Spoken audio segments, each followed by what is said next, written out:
नमस्कार, आदाब, सत श्री अकाल, जय भीम, जोहार। मेरा नाम है नवीन कुमार। आखिर क्या ले डूबा कांग्रेस को और क्या है भारतीय जनता पार्टी की ताकत? 4 राज्यों के चुनाव के नतीजे आने के बाद यह सवाल भारतीय राजनीति के आसमान में सबसे ऊंचाई तक पहुंच गया है कि ऐसे कैसे लड़ेगी कांग्रेस नरेंद्र मोदी से 2024 में। ऐसा लगा जैसे कांग्रेस पार्टी चुनाव लड़ ही नहीं रही है और सिर्फ हवा दिखाई दे रही थी। और जो कैंपेन था, जो ग्राउंड पर कैंपेन था, जो अभियान था, जो नीतियों और कार्यक्रमों की पहुंच थी, वो लगभग नगण्य थी। मध्य प्रदेश में तो चलिए छूट दी जा सकती है कि वहां सरकार नहीं थी कांग्रेस की, इसलिए वो अपने कार्यक्रमों को पहुंचा नहीं पाई। लेकिन छत्तीसगढ़ में कैसे यह छूट दी जा सकती है? राजस्थान में कैसे यह छूट दी जा सकती है? तो आखिर क्या ले डूबा कांग्रेस को, इस पर बात करनी पड़ेगी और कांग्रेस पार्टी को सोचना पड़ेगा। और केवल कांग्रेस पार्टी को नहीं, अब तो इंडिया गठबंधन को भी सोचना पड़ेगा और बाकी क्षेत्रीय दलों को भी सोचना पड़ेगा, घटक दलों को जो इंडिया गठबंधन के हैं, कि कांग्रेस पार्टी का क्या होने जा रहा है और कांग्रेस पार्टी अपने आप को मुख्य भूमिका में रखना भी चाहती है या नहीं। जिस तरीके से पूरे पोल कैंपेन को कांग्रेस पार्टी आगे लेकर गई, उससे आप कह सकते हैं कि वो कम से कम छत्तीसगढ़ में और मध्य प्रदेश में जीता हुआ चुनाव उसने गंवा दिया है। और केवल गंवाया नहीं है, बुरी तरीके से गंवा दिया है। तो आखिर क्यों ऐसा हुआ? क्यों लोगों को कांग्रेस पार्टी पर भरोसा नहीं हुआ, या कहे कि कांग्रेस पार्टी जनता को यकीन नहीं दिला पाई कि उनकी नीतियां, उनके कार्यक्रम, उनके जो सपने हैं वो भारतीय जनता पार्टी से बेहतर हैं? अगर एक राज्य की बात होती तो कहा जा सकता था, लेकिन राजस्थान में भी वही, छत्तीसगढ़ में भी वही, मध्य प्रदेश में भी वही।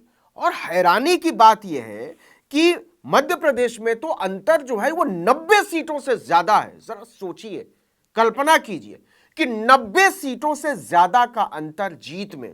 इसी तरीके से छत्तीसगढ़ कुल 90 सीटें हैं वहां पर, वहां भी 20 सीटों से ज्यादा का अंतर। इसी तरीके से राजस्थान में 30 से ज्यादा सीटों का अंतर।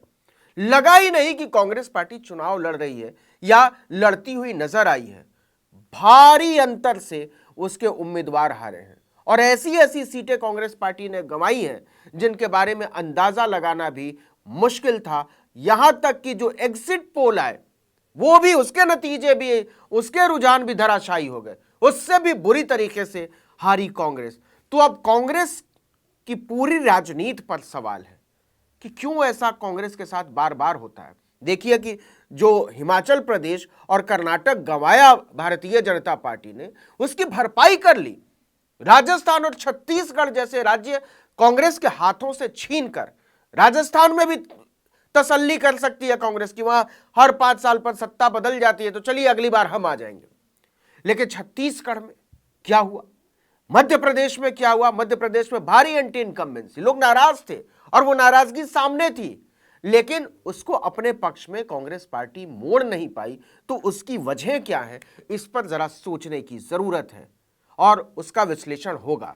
हार की जो सबसे बड़ी वजह है वो समझ में आती है ये कि कांग्रेस पार्टी बुरी तरीके से बिखरी हुई पार्टी है। अनुशासन की भारी कमी है, उसके नेताओं में एकता नहीं है और उसके कार्यकर्ताओं तक यह संदेश साफ नहीं है कि कांग्रेस पार्टी एकजुट होकर चुनाव लड़ रही है। वो व्यक्तियों की पार्टी में बदल कर रह गई। जैसे मध्य प्रदेश में कांग्रेस पार्टी चुनाव नहीं लड़ रही थी, वहां कमलनाथ चुनाव लड़ रहे थे, ऐसा दिखाई दे रहा था। तो एक पार्टी के तौर पर कांग्रेस पार्टी नजर नहीं आ रही। हाँ, प्रियंका गांधी, राहुल गांधी, मल्लिकार्जुन खड़गे चुनाव प्रचार जरूर कर रहे थे, लेकिन चुनाव कमलनाथ लड़ रहे थे। इसी तरीके से छत्तीसगढ़ में कांग्रेस पार्टी से ज्यादा वो चुनाव भूपेश बघेल का चुनाव था। इसी तरीके से राजस्थान में वहां कांग्रेस पार्टी से ज्यादा अशोक गहलोत का चुनाव था। और राजस्थान में तो इतनी अजीब हालत है कि वोटिंग से पहले तक समझ में नहीं आ रहा था कि सचिन पायलट और अशोक गहलोत के बीच का जो झगड़ा है वो खत्म हुआ है या नहीं। प्रधानमंत्री नरेंद्र मोदी ने जो कहा कि आपके अध्यक्ष मल्लिकार्जुन खड़गे, लेकिन उनकी तस्वीर पोस्टर पर नजर नहीं आती, यह भारी कमी थी पूरे पोल कैंपेन में। और दूसरी बात, हिस्सेदारी की बात जो बार बार राहुल गांधी कहते हैं, और इसके पहले यह बात बतानी जरूरी है कि राहुल गांधी कांग्रेस पार्टी से अलग नजर आते हैं। कांग्रेस पार्टी खुद ही राहुल गांधी के पीछे मजबूती के साथ खड़ी नहीं होती। राहुल गांधी जितनी बार कहते हैं जिसकी जितनी संख्या भारी उसकी उतनी हिस्सेदारी, वो टिकट बंटवारे में नजर नहीं आता और कहीं नजर नहीं आता। न राजस्थान में नजर आता है और न मध्य प्रदेश में नजर आता है। मध्य प्रदेश में तो बहुत ज्यादा पिछड़ गई कांग्रेस पार्टी। तो राहुल गांधी अलग दिखते हैं, कांग्रेस पार्टी अलग दिखती है। राहुल गांधी जो है वो पोंगापंथी का विरोध करते हैं, वो विरोध करते हैं क्या कहते हैं, अंधविश्वासों का। लेकिन मुख्यमंत्री के जो उम्मीदवार हैं कमलनाथ, वो जाकर धीरेन्द्र शास्त्री के पैरों में लौटते हुए नजर आते हैं, वो सॉफ्ट हिंदुत्व को आगे बढ़ाते हुए नजर आते हैं। तो ये जो कंफ्यूजन पैदा करने की कोशिश हुई कि हम ही हिंदू, हम ही मुसलमान, हम ही ओबीसी, हम ही दलित, हम ही आदिवासी, ये इसको लोगों ने खारिज कर दिया है। और सीधा सा संदेश ये है कि देखिए, हम ऊहापोह में आपको वोट नहीं देंगे। जो कांग्रेस पार्टी को लगता था कि भारतीय जनता पार्टी से उबे हुए लोग जाएंगे कहां, फिर हमको वोट कर देंगे, हम ऐसे ही सत्ता में, ये होने वाला नहीं है। तीसरी बात कि जो ओबीसी का मुद्दा है, जो जातीय भागीदारी का मुद्दा है, उस मुद्दे को कांग्रेस पार्टी खुद ही गंभीरता से नहीं लेती है। जिस तरीके से टिकट बांटा गया मध्य प्रदेश में, उसमें यह बात साफ हो गई। लड़की हूं, लड़ सकती हूं का नारा उत्तर प्रदेश में उठाया कांग्रेस पार्टी ने और फिर उसको पीछे छोड़ दिया। और इस वक्त सबसे बड़ा सवाल यह है कि ओबीसी की जो गिनती है, जातीय जनगणना का जो सवाल है, अब इसके बाद कांग्रेस पार्टी क्या करेगी? उसको आगे ले जाएगी या यही छोड़ देगी? क्योंकि 5 राज्यों, मिजोरम का नतीजा आना बाकी है, लेकिन 4 राज्यों के नतीजों को देखें तो क्या कांग्रेस पार्टी अभी भी अडिग रहेगी? उसका विश्वास है इस बात पर, अपने मूल्यों पर, अपनी नीतियों पर, अपनी सोच समझ पर और अपनी राजनीति पर, इन सब से ऊपर। तो जो सीधा संदेश है वो ये कि कांग्रेस के नेता कांग्रेस पार्टी को गंभीरता से नहीं लेते हैं, वो अपने आप को गंभीरता से लेते हैं और नेताओं की अपनी गंभीरता पार्टी से बड़ी हो गई। दूसरी तरफ भारतीय जनता पार्टी की स्थिति देखी, वहां अगर यह बात खींच दी गई, ये लकीर खींच दी गई कि नरेंद्र मोदी ही पोल कैंपेन का चेहरा होंगे, राजस्थान में वसुंधरा राजे नहीं होंगी चेहरा, मध्य प्रदेश में शिवराज सिंह चौहान नहीं होंगे चेहरा, तो पूरी पार्टी ने इसको मान लिया। एक दिन भी शिवराज सिंह चौहान ने अपना प्रचार नहीं रोका, अपने आप को प्रचार से पीछे नहीं खींचा या अपनी पूरी ताकत नहीं लगाई, ऐसी बात नहीं सामने आई। वो उस दिन भी लगे रहे जिस दिन उनके टिकट का भी पता नहीं था। यह फर्क है कि एक तरफ भारतीय जनता पार्टी चुनाव लड़ रही थी, दूसरी तरफ कमलनाथ चुनाव लड़ रहे थे, भूपेश बघेल चुनाव लड़ रहे थे और उधर अशोक गहलोत, सचिन पायलट चुनाव लड़ रहे थे। तो यह व्यक्ति और पार्टी के बीच चयन करना था जनता को, और जनता ने साफ चुना कि हम पार्टी को चुनते हैं। तो पहले कांग्रेस पार्टी को अपने आप को पार्टी बनाना पड़ेगा और पार्टी बनाने के लिए उसको एक बेसिक डिसिप्लिन को फॉलो करना पड़ेगा। उसके नेताओं को यह समझना पड़ेगा कि वो सामंत नहीं है, वो 50, 60, 70 और 80 के दशक के सामंत नहीं है कि वो अखिलेश बोलकर मजाक उड़ाएंगे पिछड़ी जाति के नेताओं का और जनता इसको मुस्कुराते हुए स्वीकार कर लेगी कि चलिए कोई बात नहीं। ये जो एटीट्यूड है कांग्रेस पार्टी का, इसको जनता ने सबक सिखाया है, यह संदेश भेजा है टॉप लीडरशिप को। मल्लिकार्जुन खड़गे की खुद ही अनदेखी हुई, तो यह संदेश भेजा है कि आप अपने आप को अपने अपने अपने जो सामंती संस्कार है उससे ऊपर उठिए, और नहीं तो चुनाव दर चुनाव आपको यही नतीजे मिलने वाले हैं।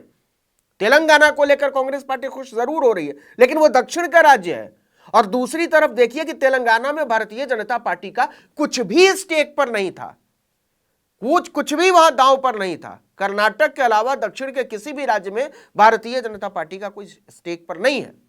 कांग्रेस पार्टी पहले रूल कर चुकी है अनडिवाइडेड आंध्रा को, अविभाजित आंध्र प्रदेश को, जिससे टूटकर तेलंगाना बना। तो इसलिए भी कांग्रेस पार्टी तेलंगाना को लेकर ज्यादा खुश नहीं हो सकती, क्योंकि उसका तो राज रहा है। अभी भी तेलंगाना पर ही में ही उसको सत्ता मिली। आंध्र प्रदेश अभी भी वाईएसआर कांग्रेस के पास है। तो अभी तो अगर पुरानी स्थिति में उसको लौटना है तो उसको आंध्र प्रदेश पर भी ध्यान देना पड़ेगा। लेकिन मध्य प्रदेश में कांग्रेस सत्ता में रही है। 10 साल तक दिग्विजय सिंह उसके मुख्यमंत्री रहे, 2 साल लगभग कमलनाथ उसके मुख्यमंत्री रहे, लेकिन पिछले प्रदर्शन को भी कांग्रेस नहीं दोहरा पाई। राहुल गांधी और प्रियंका गांधी ने बार बार कहा कि पिछली बार कमलनाथ की सरकार को गिराकर जनमत की चोरी की गई थी। इसको जनता ने खारिज कर दिया है कि आपको जरा लफ्फाजियों से ऊपर उठना पड़ेगा, आपको जनता के बीच जाकर काम करना पड़ेगा, और केवल चुनाव से पहले काम नहीं करना पड़ेगा, सालों भर 5 साल काम करना पड़ेगा। दिन रात आपको जनता के बीच रहना पड़ेगा। उधर राजस्थान में जो कयामत जैसी स्थिति पैदा हो गई है कांग्रेस पार्टी के सामने, उसका संदेश यह है कि ये जो आपस के झगड़े हैं इसको निपटाइए और पार्टी को अपने ऊपर मानिए। सचिन पायलट और अशोक गहलोत का जो झगड़ा था उसने राजस्थान में भारी दुर्गति की है कांग्रेस पार्टी की। हालांकि इसको कांग्रेस पार्टी अभी स्वीकार नहीं करेगी, वो कहेगी कि हमने चुनाव के पहले इसको सुलझा लिया था, लेकिन जिस तरीके की लड़ाई थी अशोक गहलोत और सचिन पायलट की, उसकी बहुत भारी कीमत उनकी पार्टी ने चुनाई है। कांग्रेस आज सत्ता से बाहर हो गई है, लेकिन 2024 से पहले अगर कांग्रेस चाहती है कि उसको गंभीरता से लिया जाए, और गंभीरता से लिया जाए इसका मतलब यह नहीं है कि विपक्ष के लोग उसको गंभीरता से लें या इंडिया गठबंधन के लोग और पार्टियां उनको गंभीरता से लें। अगर जनता उनको गंभीरता से ले, ऐसा चाहती है कांग्रेस पार्टी, तो उसको वाकई दिन रात मेहनत करनी होगी। उसके नेताओं को एक बुनियादी अनुशासन का पालन करना पड़ेगा, पार्टी लीडरशिप की लकीर को गंभीरता से लेना पड़ेगा, और इन सब से ज्यादा और इन सब से बड़ा जो भागीदारी का सवाल है, जो दलितों, पिछड़ों, आदिवासियों की भागीदारी का सवाल है, उसको बहुत बहुत गंभीरता से लेना पड़ेगा। कांग्रेस पार्टी की अंदरूनी व्यवस्था में यह चीज नजर नहीं आती। उसने मल्लिकार्जुन खड़गे को, एक दलित को, राष्ट्रीय अध्यक्ष तो बनाया, लेकिन पोस्टर से उनकी तस्वीर गायब की।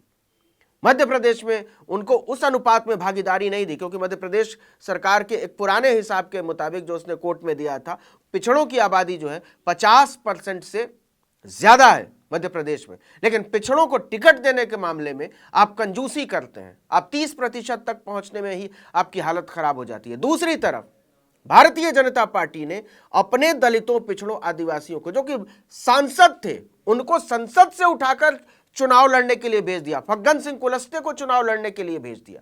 इसी तरीके से छत्तीसगढ़ में हुआ। तो एक बड़ा अम्ब्रेला जातिगत स्तर पर भी देखने को मिला भारतीय जनता पार्टी की पूरी पोल स्ट्रेटजी में, उसकी रणनीति में, जो कांग्रेस की तरफ बिल्कुल नदारद थी, और जनता ने उसे इसी बात की सजा दी है।